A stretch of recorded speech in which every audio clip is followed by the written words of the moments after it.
안녕하십니까? 저는 올해 75 박영철입니다. 아들놈 하나만 믿고 정말 평생을 바쳤습니다.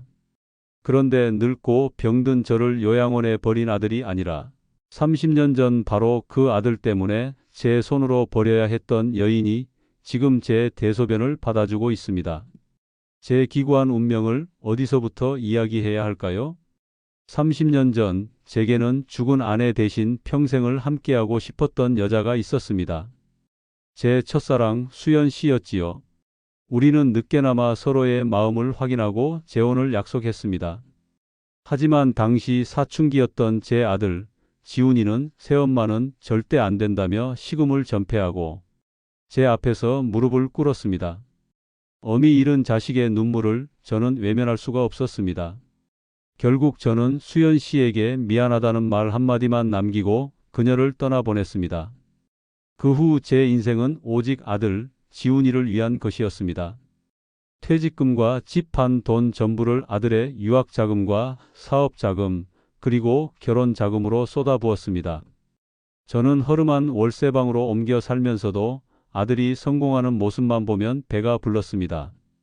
제 인생 전부를 바쳐 아들의 성공이라는 탑을 쌓아 올린 셈이지요. 하지만 그 탑은 제 건강이 무너지자마자 신기루처럼 사라졌습니다. 뇌경색으로 쓰러져 오른쪽 팔다리가 마비된 후 아들 내외의 태도는 차갑게 변했습니다. 제 병수발을 들던 며느리는 저희도 먹고 살기 힘들다며 매일같이 짜증을 냈고 아들은 제 얼굴조차 쳐다보지 않았지요. 결국 저는 제 모든 것을 바쳤던 아들의 손에 이끌려 이 요양원에 버려졌습니다. 면회 한번 오지 않는 아들을 기다리며 저는 이 차가운 침대 위에서 그저 죽을 날만 기다리고 있었습니다. 어르신 식사하셔야죠. 어느 날 아침 낯선 목소리에 눈을 떴습니다. 새로 온 간병인이라고 했습니다. 저는 무기력하게 고개를 저었지만 그녀는 억지로 제 등을 일으켜 죽을 떠먹여 주었지요. 저는 초라한 제 모습이 부끄러워 그녀의 얼굴을 제대로 쳐다보지도 못했습니다. 그렇게 며칠이 지났을까? 그날은 유독 몸을 가누기 힘든 날이었습니다. 화장실에 가려다 침대 밑으로 떨어져 오물을 쏟고 말았지요. 수치심에 죽고 싶다는 생각뿐이었습니다. 그때 그녀가 달려왔습니다. 그녀는 더럽다는 내색 하나 없이 저를 씻기고 젖은 시트를 갈고 묵묵히 방을 청소했습니다. 제가 미안합니다, 미안합니다 라며 고개도 들지 못하고 있는데 그녀가 제 손을 잡으며 말했습니다. 괜찮아요. 괜찮아요. 영철 씨. 영철 씨. 제 이름을 부르는 그 목소리. 30년의 세월을 뛰어넘어 제 귓가에 번개처럼 내리꽂히는 그 목소리. 저는 떨리는 손으로 겨우 고개를 들었습니다.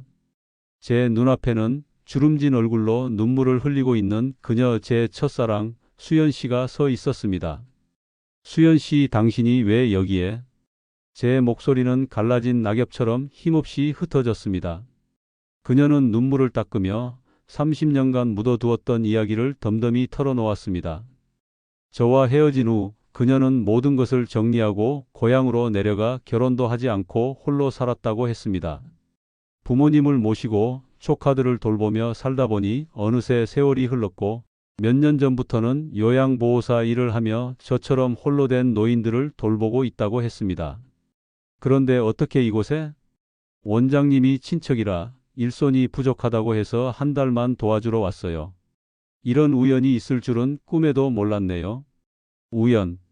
수십억 인구 중에 수만 개의 요양원 중에 하필 이곳에서 가장 비참한 내 모습으로 당신을 다시 만나다니.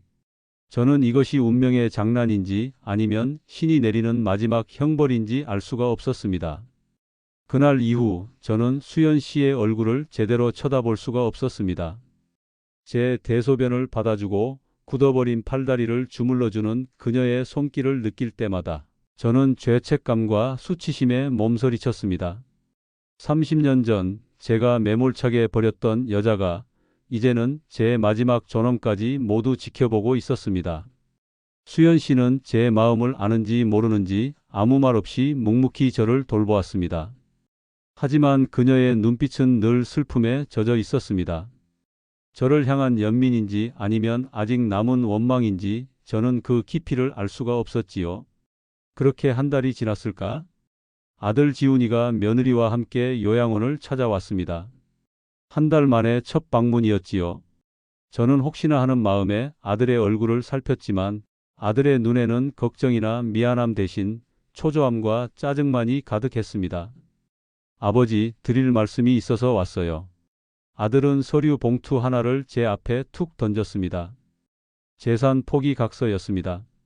제가 가진 마지막 남은 연금과 시골의 작은 선산마저 자신에게 모두 넘기라는 내용이었지요. 아버지도 이제 언제 돌아가실지 모르고 저희도 사업이 어려워서요. 미리 정리해 두는 게 서로 편하잖아요.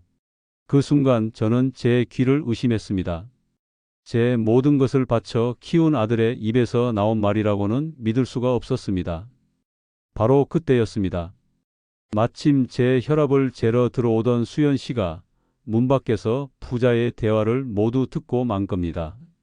그녀의 얼굴이 하얗게 굳어지는 것을 보았습니다. 아들은 수연 씨를 위아래로 훑어보더니 비아냥거리듯 말했습니다. 간병인 아줌마, 마침 잘 됐네. 우리 아버지 잘 좀 부탁해요. 이제부터는 이 양반이 가진 거라곤 아무것도 없을 테니까.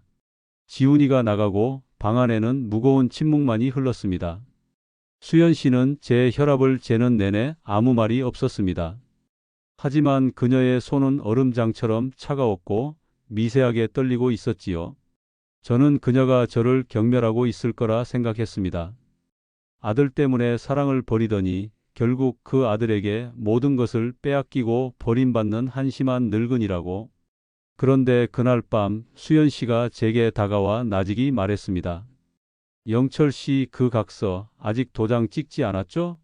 내일 제가 아는 변호사 한번 만나봐요. 그냥 혹시 모르니까. 그녀는 제게 작은 녹음기 하나를 쥐어주며 아들이 다시 찾아오면 무슨 말을 하든 전부 녹음하라고 했습니다. 그녀의 눈빛은 더 이상 슬픔이나 연민이 아니었습니다. 차갑고 단단한 무언가를 결심한 사람의 눈빛이었습니다. 저는 알 수 없었습니다. 그녀가 저를 도우려는 것인지 아니면 또 다른 계획이 있는 것인지를. 저는 밤새 수연 씨가 주고 간 작은 녹음기를 손에 쥐고 있었습니다. 이것이 과연 제 마지막 동아줄이 될 수 있을까? 두려움과 한 가닥 희망 사이에서 밤을 꼬박 새웠습니다. 다음 날 아니나 다를까 아들 지훈이가 다시 찾아왔습니다. 이번에는 며느리까지 함께였지요. 아들은 제 앞에 재산 포기 각서를 다시 던지며 어제보다 더욱 거친 목소리로 저를 다그쳤습니다. 아버지, 아직도 도장 안 찍으셨어요? 늙으셨으면 고집이라도 없어야지. 그 연금이랑 땅 살아서 다 쓰지도 못하실 거면서 왜 이렇게 욕심을 부리세요? 며느리 역시 옆에서 거들었습니다. 아버님, 저희도 힘들어요. 지훈 씨 사업도 어려운데 아버님이라도 보태 주셔야죠. 이게 다 아버님 위하는 길이에요. 저는 수연 씨의 말을 떠올리며 힘없는 목소리로 말했습니다. 조금만 생각할 시간을 다오. 그 순간 지훈이는 제 꼴이 우스웠는지 제 휠체어 손잡이를 잡고 흔들며 폭언을 쏟아냈습니다. 생각은 무슨 놈의 생각? 당장 찍으세요. 어차피 요양원에서 평생 썩을 거면서 돈 욕심은 많아가지고. 바로 그때였습니다. 병실 문이 열리고 수연 씨가 들어왔습니다. 그녀의 손에는 서류 파일 하나가 들려 있었지요. 그녀는 더 이상 순종적인 간병인이 아니었습니다. 차갑고 단단한 눈빛으로 아들 내외를 똑바로 쏘아 보았지요. 지금 뭐 하시는 겁니까? 지훈이는 그런 그녀를 보고 코웃음을 쳤습니다. 뭐야, 이 아줌마는? 상관없는 일에 끼어들지 말고 나가요. 수연 씨는 대꾸 대신 품 안에서 제가 쥐고 있던 것과 똑같은 작은 녹음기를 꺼내 버튼을 눌렀습니다. 녹음기에서는 방금 전 아들이 제게 쏟아냈던 폭언이 생생하게 흘러나왔습니다. 아들 내외의 얼굴이 새하얗게 질려갔지요. 박지훈 씨, 지금 하신 행동은 명백한 협박입니다. 그리고 이건 시작에 불과해요. 수연 씨는 들고 있던 서류 파일을 테이블 위에 펼쳤습니다. 그 안에는 아들이 그동안 제 연금 통장에서 돈을 빼돌린 내역과 요양원 직원들에게 제가 입소한 후 한 번도 제대로 된 부양을 하지 않았다는 증언들이 담겨 있었습니다. 박지훈 씨, 아버님에 대한 부양 의무 방임과 재산 갈취, 미수 혐의로 변호사와 상담 마쳤습니다. 이 각서에 아버님 도장을 받으시면 이 모든 자료는 즉시 법원으로 갑니다. 선택은 당신들이 하세요. 아들 내외는 아무 말도 하지 못하고 덜덜 떨리는 손으로 각서를 챙겨 도망치듯 병실을 빠져나갔습니다. 쿵 하고 문이 닫히자 방 안에는 다시 정적이 찾아왔습니다. 저는 그제야 참았던 눈물을 터뜨렸습니다. 그날 이후 아들은 2번 다시 저를 찾아오지 않았습니다. 시간이 흘러 저는 수연 씨의 도움으로 재활치료에 전념했습니다. 마비되었던 팔다리에 조금씩 감각이 돌아왔고 이제는 휠체어 없이도 짧은 거리는 걸을 수 있게 되었지요. 어느 맑은 가을날 우리는 요양원 정원을 함께 산책했습니다. 수연 씨, 고맙소. 당신 아니었으면 나는 정말 모든 걸 포기했을 거요. 수연 씨는 그런 저를 보며 30년 만에 처음으로 환하게 웃었습니다. 아니에요, 영철 씨. 이제 우리 서로를 지켜주면 되잖아요.